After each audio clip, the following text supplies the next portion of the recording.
It's kind of unusual how I got into special ed. So was I inspired to be a special ed teacher? Not necessarily. So I started subbing though, because we started having a family and that worked out well.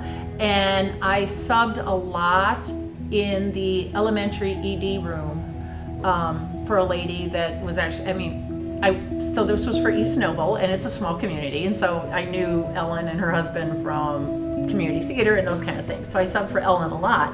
I knew nothing about Wayne. I knew nothing about their reputation. I knew nothing about Wayne when I came here because I live in Noble County. But we have Waynedale, mom and pops, little community. So we have their kids, which is a lot of blue collar workers, those kind of, And then we have a huge Burmese population. We have a huge growing Hispanic population, and we have the evening news. There's nothing typical about our days. It's really hard to say it's a routine. It really is. Do we have a routine in our day? Sure. Do I know that I'm teaching geometry third period? Yeah. But is that class going to run necessarily like I planned? Not necessarily. So we have academic classes, we have honor classes, we have academic classes, and we have integrated classes where our SPED kids are part of a regular classroom. And then we have direct classes, which are all SPED kids. And even in that class, I can have kids who are just like, oh, almost there, to kids who are probably reading at first and second grade level.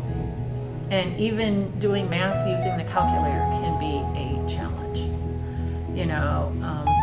We're graphing slope in Algebra 1, and oh my goodness, count up 1 and over 2. The dot doesn't always go where it's supposed to. And so patience is a big part, There are days I go, okay, maybe it's time for me to retire because I know my patience was not where it should have been to be able to deal with the kids, But we all have those days. Because of the way the houses are set up, there's 2 streams in each one, and so the SPED teachers and an aide are in each house. And I really wish we could hire another aide for each house. So there'd be 2 aides in the classrooms, but that would allow our SPED teachers to bounce more to a room where really maybe they need some extra help, or the aide isn't there and they can bounce in and cover, or to be able to do a pull-out program where, okay, this kid's having a rough day, let's pull them out, still keep doing academics, but talk about what's going on today. Why are we having this person right now? So resources, yeah, people. We have 2 aide openings right now. They're hard to fill. You know what? I'll use John Hauser's terminology. You gotta learn to love the kids. Even if they haven't showered for a week, you gotta be able to stand over the top of them and teach them how to do something and hold your breath at the same time. Be ready for never having a routine.